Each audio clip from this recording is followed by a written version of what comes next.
Hello everyone. देखिए friends, ये हैं सुपर 30 क्वेश्चन और ये हैं सामाजिक विज्ञान के टारगेट 2025 बोर्ड एग्जाम के लिए हैं। और ये हैं सामाजिक विज्ञान के क्वेश्चन जो आपको तैयार करने हैं बोर्ड एग्जाम 2025 के लिए।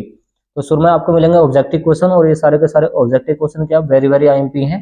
देखिए पहला क्वेश्चन क्या है कि जर्मनी का एकीकरण का श्रेय इनमें से किसको दिया गया है, या फिर जर्मनी के एकीकरण में मुख्य भूमिका किसने निभाई थी। और ये मोस्ट आईएमपी क्वेश्चन है, इसको याद रखें। ऑटो वॉन बिस्मार्क ने निभाई थी। दूसरा क्वेश्चन दे रखा है कि हिंद स्वराज पुस्तक के लेखक कौन है, तो याद रखें महात्मा गांधी है। कौन है? महात्मा गांधी हैं। और तीसरा क्वेश्चन दे रखा है कि महामंदी का प्रारंभ किस वर्ष हुआ था, तो याद रखें जो महामंदी फैली थी वो 1929 में फैली थी, इसको याद रखें।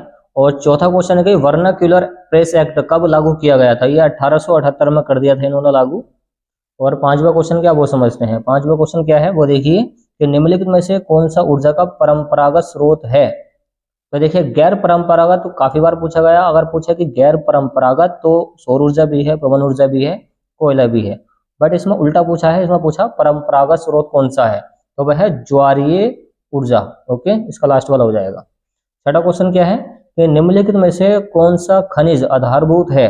आधारभूत जो माना जाता है वो माना जाता है लौह अयस्क। जो लौह अयस्क होता है वो आधारभूत खनिज होता है सबका। सातवां क्वेश्चन दे रखा है कि भारतीय संघ में अपशिष्ट शक्तियां किसको प्राप्त हैं, तो वह है संघ को, मतलब केंद्र सरकार को।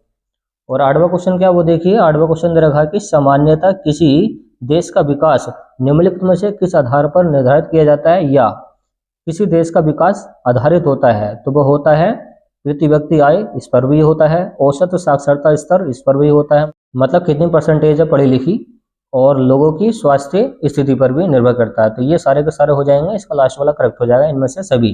और नवा क्वेश्चन दे रखा है कि सार्वजनिक और निजी क्षेत्र के आधार पर विभाजित है, तो ये जो विभाजित किया गया है उसको देखिए, या फिर इस तरीके से मालूम करता है सार्वजनिक और निजी क्षेत्रों का वर्गीकरण निम्नलिखित में से किस आधार पर निर्धारित किया जाता है, तो वह किया जाता है उद्यमों स्वामित्व पर। उद्यमों स्वामित्व पर, इसको याद रखें, इस तरीके से आता है। और 10वां क्वेश्चन क्या दे रखा है जो ऑब्जेक्टिव क्वेश्चन है वो भी, इसको भी आपको तैयार करना है कि एक वस्तु का अधिकांश से प्राकृतिक प्रक्रिया उत्पादन करता है, तो अगर प्राकृतिक प्रक्रिया हुई है तो वो होता है प्राथमिक क्षेत्रक। प्राथमिक क्षेत्रक होता है। और 11वां क्वेश्चन क्या दे रखा है, ये काफी बार पूछा गया बोर्ड एग्जाम में कि जर्मन एकीकरण की प्रक्रिया का संक्षेप में वर्णन कीजिए। तो ये मोस्ट टाइम पे इसको जरूर से जरूर पढ़ के जाना है। ओके, सुपर 30 क्वेश्चन है, वैसे तो सारे के सारे क्वेश्चन आईएमपी हैं। या फिर इस तरीके से मालूम करता है कि जर्मनी का एकीकरण कब और कैसा हुआ था, इस तरीके से मालूम कर सकता है। तो देखिए सब इसी तरीके से है कि जर्मनी के एकीकरण के बारे में बताइए। फिर आपको तैयार करना सन 1929 की महामंदी का प्रभाव भारत पर क्या प्रभाव पड़ा था। सन 1929 की जो महामंदी हुई थी तो भारत पर इसका क्या प्रभाव पड़ा था, इस तरीके से मालूम करता है, या फिर इस तरीके से मालूम कर सकता है, देख सकते हैं।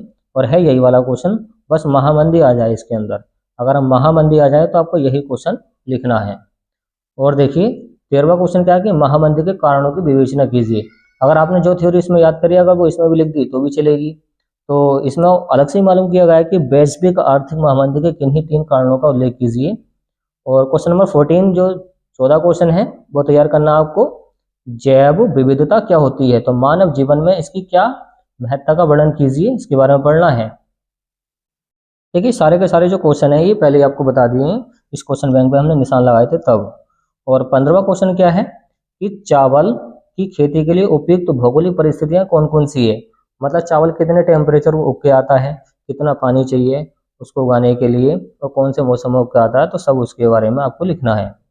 इस तरीके से मालूम कर सकता है या करके चावल के बारे में, तो चावल यहाँ पे कॉमन है, और चावल के बारे में मालूम करें तो आप यही क्वेश्चन लिख के आएंगे। और आगे देखिए जो आपको क्वेश्चन जो 15 और तैयार करने हैं बोर्ड एग्जाम 2025 के लिए। देखिए 15 क्वेश्चन हो चुके हैं और ये 15 क्वेश्चन और बचे हैं। 16वां क्वेश्चन आपको तैयार करना है कि अभ्रक की उपयोगिता बताइए, भारत में इसके 2 उत्पादक क्षेत्रों के या राज्यों के नाम बताइए, तो ये वाला क्वेश्चन तैयार करना है। 17वां तैयार करना है कि सड़क परिवहन के 3 गुण बताइए। तो सड़क जो परिवहन के गुण होते हैं, इस तरीके से सड़कों पे और जो वाहन है वो चलाना चाहिए, उसके लाभ लिख के आने आपको एग्जाम में, इस तरीके से मालूम करता है। या फिर इस तरीके से आ सकता है सड़क परिवहन के सापेक्ष लाभों की विवेचना कीजिए। और 18वां क्वेश्चन इस तरीके से मालूम किया गया है कि संघवाद क्या है, इसकी प्रमुख विशेषताएं कौन कौन सी हैं। तो संघवाद के क्वेश्चन इस तरीके से यह करके मालूम कर सकता है, इनको सबको देख के जरूर जाना है। और 19वां क्वेश्चन क्या है कि देखिए, ये मनरेगा और नरेगा के बारे में मालूम करता है। 2005 में जो एक्ट लागू हुआ था कि उद्देश्यों की व्याख्या करनी है, इसको पढ़ के जाना है। या फिर ये वाला तैयार कर सकते हैं कि राष्ट्रीय ग्राम रोजगार गारंटी अधिनियम, इसके बारे में संक्षिप्त टिप्पणी लिख के आनी है। तो बात एक ही है।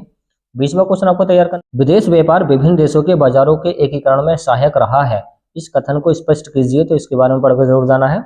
या फिर ये वाला जा करके इस तरीके से पढ़ सकते हैं कि विदेशी व्यापार से आपके समझते हैं, इसके लाभों का वर्णन कीजिए। वेरी वेरी एमपी क्वेश्चन होता है। चलिए क्वेश्चन नंबर 21 क्या है वो देखते हैं कि फ्रांस की क्रांति के प्रमुख कारणों की विवेचना कीजिए। जो फ्रांस की क्रांति हुई थी, देखिए लॉन्ग क्वेश्चन है। तो लॉन्ग क्वेश्चन आपको क्या क्या तैयार करने हैं, ये सारे के सारे क्या है, मोस्ट टाइम भी क्वेश्चन है। ओके, सुपर 30 जो क्वेश्चन दिए गए हैं, यह इस तरीके से मालूम करता है कि फ्रांस की क्रांति कब हुई थी, इसके मुख्य कारण क्या थे। देखिए अगर फ्रांस की क्रांति आ जाए, कैसे भी आ जाए, यही क्वेश्चन करना है। 22वां क्वेश्चन तैयार करना कि गांधी जी ने असहयोग आंदोलन क्यों प्रारंभ कर दिया था, उनके द्वारा यह आंदोलन वापस लेने के मुख्य कारण क्या थे, इसके बारे में पढ़ के जाना। इस तरीके से या करके दिखा रखा है, कोई से भी पढ़ लें। तो इसमें गांधी जी के असहयोग आंदोलन के बारे में बताया गया होगा और 3 कारणों का उल्लेख करना है कि क्यों ये हुआ था। क्वेश्चन नंबर 23 क्या वो देखते हैं, अंतर्राष्ट्रीय आर्थिक विनिमय में 3 तरह की गतियों के ये प्रभाव की व्याख्या करें। तो इस टाइप का क्वेश्चन वेरी वेरी एमपी होता है।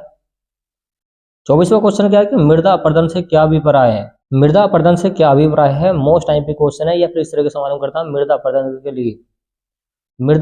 के लिए उत्तरदायी कारणों का वर्णन करना है। या फिर इस तरीके से आ सकता है कि मृदा अपरदन से आपके समझते हैं, मोस्ट एमपी क्वेश्चन है। 25वां क्वेश्चन क्या वो देखिए कि देखिए 25वां जो क्वेश्चन है कि मिट्टी से आप क्या समझते हैं, भारत के प्रमुख मृदा प्रकारों का वर्णन कीजिए। मतलब इंडिया के अंदर कैसी कैसी मिट्टी पाई जाती है, उसके बारे में लिख के आना है। तो मिट्टी वाला क्वेश्चन जरूर पढ़ के जाएं।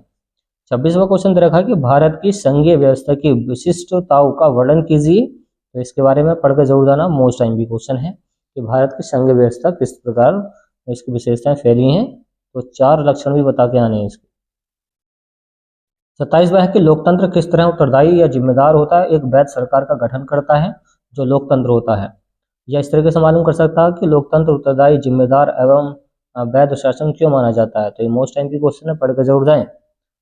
28वां क्वेश्चन क्या दे रखा है कि विकास की अवधारणा क्या है, मतलब विकास को आप किस तरीके से परिभाषित करेंगे। सामान्यतः इनमें से किन घटकों को सम्मिलित किया गया है। या फिर 29वां क्वेश्चन और तैयार करना कि संगठित, संगठित और असंगठित क्षेत्रों की रोजगार परिस्थिति की तुलना कीजिए। और इस तरीके से मालूम किया गया कि संगठित और असंगठित क्षेत्रों में अंतर लिखिए। तो अंतर भी मालूम कर दिया है। या फिर इस तरीके से आ सकता है कि रोजगार के संगठित और असंगठित क्षेत्रों में अंतर भी लिख सकते हैं आप। तो इस तरीके से या करके जो क्वेश्चन दिखाए गए हैं, इसका मतलब ये है कि कैसे घुमा फिरा का आ सकता है। 30वां क्वेश्चन क्या है कि उपभोक्ता के अधिकारों का इसकी व्याख्या करनी है। देखिए जो उपभोक्ता होते हैं, जो सामान खरीदते हैं, उसके अधिकारों के बारे में लिख कर आना है। तो ये वेरी वेरी एमपी है। ओके, निबंध लिखना इसके अंदर। तो ये वो सुपर 30 क्वेश्चन है जो बार बार रिपीट होते रहते हैं एग्जाम में। बस वही आपको ये निकाल के दिए गए हैं, जिससे कि आपको आसानियत हो जाए एग्जाम की तैयारी के लिए। इसमें आसानियत हो जाएगी अगर आपने सारे के सारे क्वेश्चन तैयार कर लिए तो चलिए फ्रेंड्स, मिलते हैं अगली वाली वीडियो में जिसमें सुपर 30 क्वेश्चन बताए गए होंगे।